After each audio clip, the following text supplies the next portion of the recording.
Hi, my lesson today is on saving, an exercise of character. Saving is 80% behavior. Have you ever thought that saving is actually an exercise of character and that behavior is influenced by your character? That's what we're going to talk about today. This lesson is written for 9th through 12th grade personal finance class students. The unit is saving, and the text that we're going to use is Are Americans Good Savers? The target standards that we will address are in the career and technical education field under finance and then personal finance. Personal finance 1.1, explain controllable factors involved in personal finance. Personal finance 4.1, explain how saving contributes to financial security. And the supporting standards are a literacy reading standard and a literacy writing standard. The reading standard, determine the central ideas or conclusions of a text. Provide an accurate summary of the text. The writing standard, write informative explanatory text to examine and convey complex ideas, concepts, and information clearly and accurately through the effective selection, organization, and analysis of content.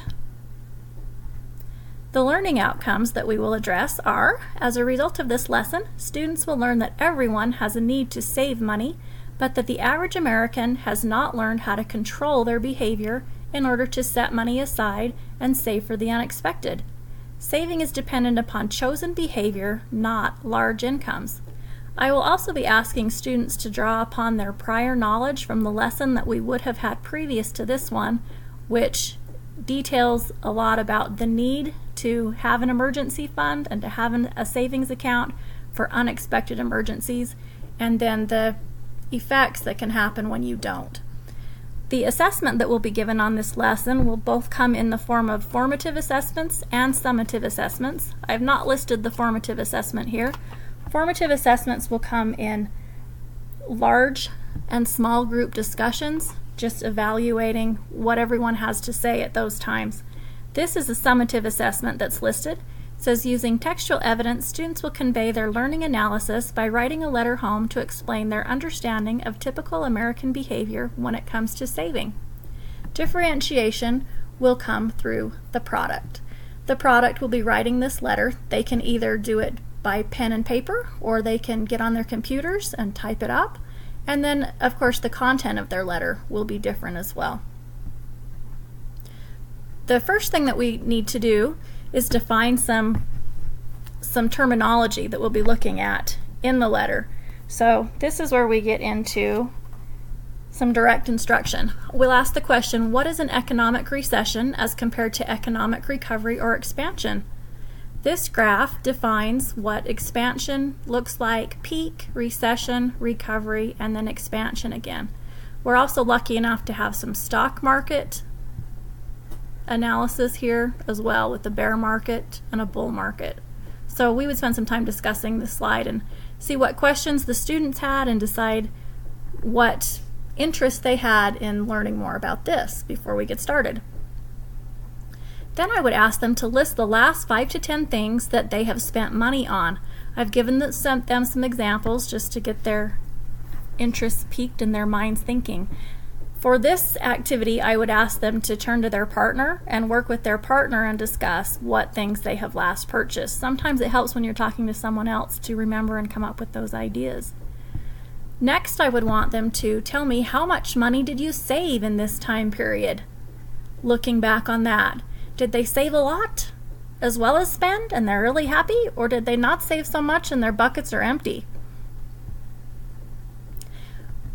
Then we would look at another chart, the U.S. personal savings rate. This is from 1947 to 2008. It analyzes the savings at a national level.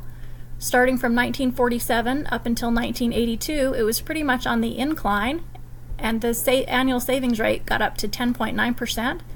And then we went on a decline from 82 to 2007. And you can see it's just kind of plummeting after that. Then I would need to ask the students, what is a negative saving rate? Have you ever heard of a negative saving rate before? What does that mean? A negative saving rate means that U.S. consumers are spending more than 100% of their monthly after-tax income. The recent data are part of a trend of declining personal saving rates observed for 3 decades. If your savings rate is negative, it doesn't necessarily mean that you don't have any savings. It means you're spending more than you earn. So you're dipping into your savings or you're borrowing to pay for purchases. So your debt is increasing. From that, we'll move on to the reading assignment, and I will give reading instructions. What am I looking for? Let's give us some purpose here. As you read the article, underline saving behavior as it relates to times of economic recession or economic prosperity. So what I'm really asking is, do Americans save more during times of economic prosperity, or do they save more during times of economic recession? What happens to their savings accounts during these different time periods? I've included the text that they will need to read. And after they have read the text, I'll probably either have us read the text as a class together or partner up and read it that way. And then we'll define our outcomes of that. The outcomes that we're going to find are that savings rates for Americans of all ages rose during and after the recession, but the so-called millennial generation has recently stopped saving. At least part of the cause may be relatively high student debt burdens. So each of these graphs show these things. Interesting to note that Americans saved more during times of recession, and they saved less during times of economic stability and growth, which kind of seems to be the opposite. That's how we determine that saving is not based upon income, because people are usually making less during a recession, but they are saving more during a recession, so saving is based upon behavior. We can discuss these slides in further detail. I love how the second slide shows that their debt is more than their median net worth.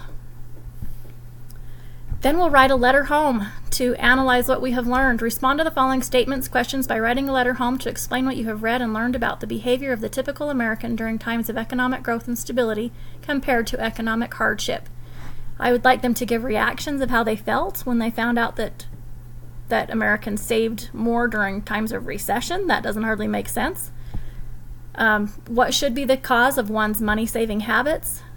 And just go into more detail. I won't read that to you since I'm way out of time.